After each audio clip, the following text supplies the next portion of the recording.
जय श्री महाभारत। जय श्री सूर्यवंशम। परम सत्य ज्ञान को अर्जित करने के नियम।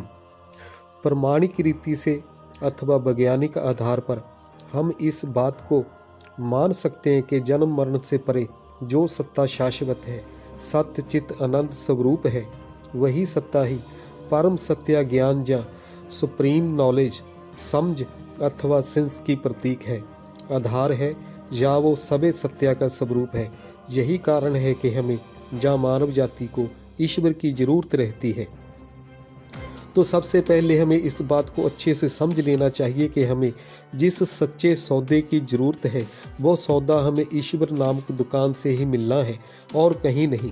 ये सत्या का सौदा ना हमें किसी धार्मिक स्थान से, ना तीर्थों से, ना देहधारी गुरुओं से, ना मोटे मोटे ग्रंथों से, ना पूजा से, ना पाठ से, ना व्रत से, ना तप से, इन मानव निर्मित धार्मिक कर्म कांडों से हमें कुछ और प्रकार की सिद्धि अथवा सुख की अल्पकालिक प्राप्ति बेशक हो जाती होगी, मगर इनसे हमें अंतिम सत्य, परम सत्य, राज विद्या अथवा ब्रह्म ज्ञान की प्राप्ति हो जाएगी, ऐसा हरगिज भी नहीं हो सकता। समाज में अनंत प्रमाण इस विषय पर भरे पड़े हैं। अब सवाल ये है कि इस धरा पर तो लाखों ही ईश्वर के नाम की दुकानें खुली हुई हैं। अब इन लाखों दुकानों में से ईश्वर की असल दुकान कौन सी है, इसका कैसे पता चले? अब इस धरा पर ईश्वर की सच्ची दुकान कौन सी है, कहाँ से हमें परम सत्या का सच्चा सौदा मिलेगा, इसका पता कौन लगाएगा? कौन उस दुकान के बारे में हमें बताएगा? तो इस जरूरी विषय पर फैसला भी आप ही ने करना है, आपकी बुद्धि ने करना है। इस विषय पर बात आगे बढ़ाने से पहले एक बात यहाँ और कर लेनी बहुत ज़रूरी है, और वो बात ये है कि क्या आपको सच में परम सत्य ज्ञान रूपी सौदे की ज़रूरत है, कि या फिर आप ये माने बैठे हैं कि आपको तो सब कुछ पता है, जैसा कि हुआ ही पड़ा है। क्या आपको बेहद अनमोल, सर्वोच्च, सर्वश्रेष्ठ, महान परम सत्य ज्ञान के स्वरूप का पता है कि वो किस प्रकार का होता है और उसकी पहचान क्या है?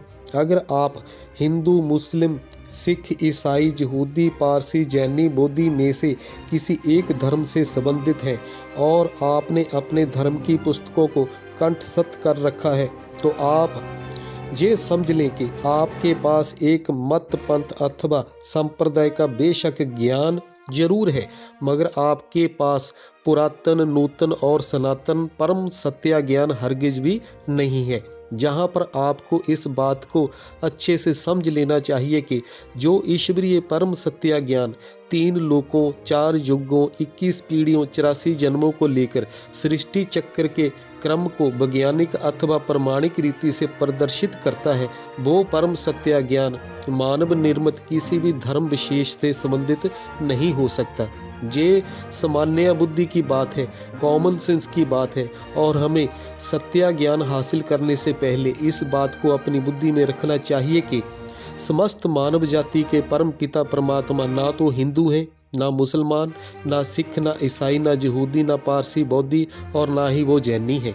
परम पिता परमात्मा ना जाट हैं, ना बनिया, ना बिश्नोई, ना ब्राह्मण हैं, ना वो क्षत्रिय हैं और ना ही वो शूद्र हैं। इसलिए हमें समझ लेना चाहिए कि ईश्वर ने कोई भी धर्म विशेष के धर्म ग्रंथ को आसमान में कहीं लिखा और छपवा कर इस धरती पर नहीं भेजा है। हम जानते हैं कि जो इंसान जितना महान होता है उसके कार्य उतने ही साधारण होते हैं, स्वाभाविक होते हैं, सरल और सीधे होते हैं।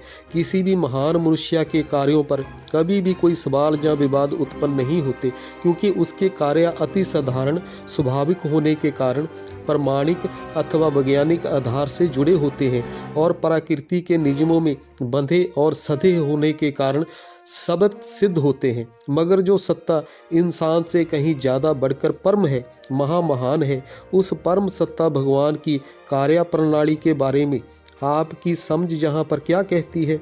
हमारा वर्तमान समय इस बात का गवाह है कि आज अगर कोई सर्वप्रथम विवाद के विषय हैं वो भगवान के कार्यों को लेकर है। सभी धर्मों पर विवाद अपनी चरम सीमा पर है। सभी धर्मों के धार्मिक ग्रंथ विवाद का विषय है। राम की रामलीला, कृष्ण की रासलीला विवादों और सवालों के घेरे में है। आसमान से उतरे धार्मिक ग्रंथ विवाद का विषय है। राम सेतु, कुरुक्षेत्र, महाभारत युद्ध विवादों का विषय है। कृष्ण अर्जुन गीता ज्ञान संवाद विवाद का विषय है।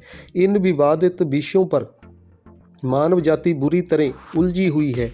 इन विवादित विषयों को लेकर मानवीय समूहों ने मानव जाति को पता नहीं कितनी बार लहू से नहलाया, शोषण किया, लूटा, गुलाम किया, मातृशक्ति को रौंदा, उसकी इज्जत को तार तार किया है। क्या ये अति विवादित विषय सुई की नोक के बराबर भी ईश्वर से संबंधित हो सकते हैं? इसका फैसला भी अब आपने ही करना है।